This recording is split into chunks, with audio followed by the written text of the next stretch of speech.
செய்த ஆசியாவின் முதல் வானொலி நிலையத்தை பற்றி பார்க்கலாமா வாங்க.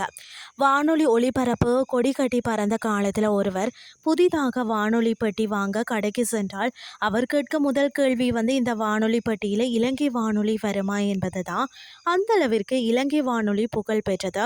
ஆசியாவிலேயே பழமையான வானொலி சேவையான இலங்கை வானொலி பார்த்தீங்கன்னு சொன்னால் தற்போது இலங்கை ஒளிபரப்பு கூட்டுத்தாபனம் தனது 100வது ஆண்டு மைல்கல்லை எட்டி வரலாறு படைத்துள்ளது. அதாவது பார்த்தீங்கன்னா பிரிட்டிஷ் ஆட்சி காலத்தில் பிபிசி தொடங்கப்பட்ட 3 ஆண்டுகளில் தான் உலகின் 2வது வானொலியான ஒளிபரப்பு சேவையாக 1925 டிசம்பர் 16 அன்று இலங்கையில் தனது வானொலி சேவையை முதல்ல சிலோன் ரேடியோ எனும் பெயரில் தொடங்கியதாம். அன்றில் இருந்து இன்று வரை இடைவிடாது ஒழித்து கொண்டிருக்கக்கூடிய பெருமையை இது பெற்றுள்ளது. இலங்கை வானொலியில் ஆசியாவிலேயே மிகப்பெரிய பதிவு செய்யப்பட்ட பாடல்களின் நூலகமே உள்ளது. இதில் நம்மளுடைய நாட்டில் கூட கிடைக்காத அரிய ஹிந்தி பாடல்கள், உலக தலைவர்களின் குரல் பதிவுகளும் தனித்துவமான சேகரிப்புகளாக இருக்கிறதாம்.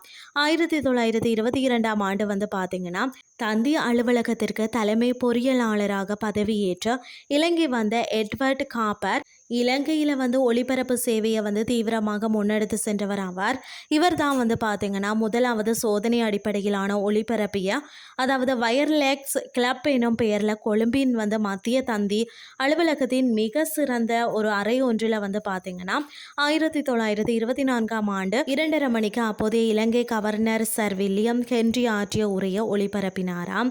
சோதனை வெற்றியடையவே அடுத்த ஆண்டு பின்னர் முறையாக ஒளிபரப்பு சேவையா இலங்கையில் இடம்பெற தொடங்கியது.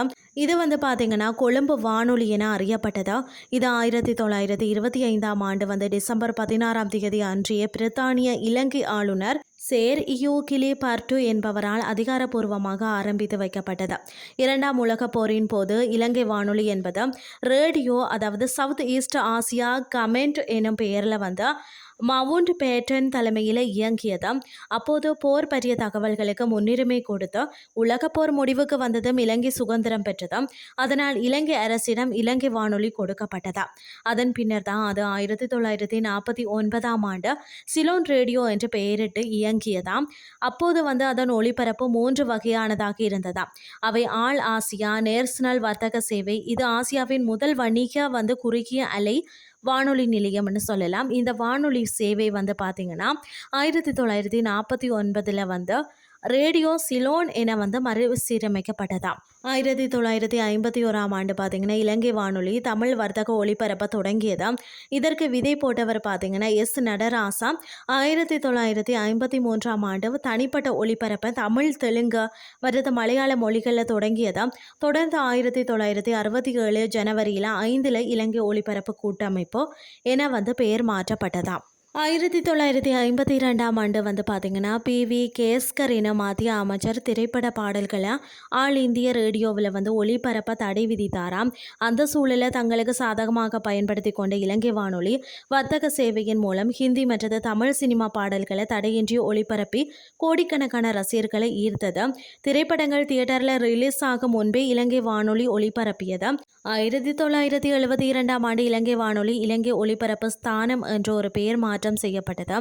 அதன் பிறகு இலங்கை வானொலியில் பாப்பாடல்கள், ஜாஸ் இசை, வினாடி வினா நிகழ்ச்சி மற்றது பௌத்த மதம், கிறிஸ்தவ, இஸ்லாமிய நிகழ்ச்சிகள் ஒளிபரப்பப்பட்டன. தற்போது நூற்றாண்டு நிறைவு செய்துள்ள இது சிங்களம், தமிழ் மற்றும் ஆங்கிலத்தில் சேவைகளை வழங்கி வருகிறதா. இன்றைய கிறிஸ்டி உங்களுக்கு பிரயோசனமாக அமைஞ்சிருக்கும்னு சொல்லி நான் நம்புகிறேன்.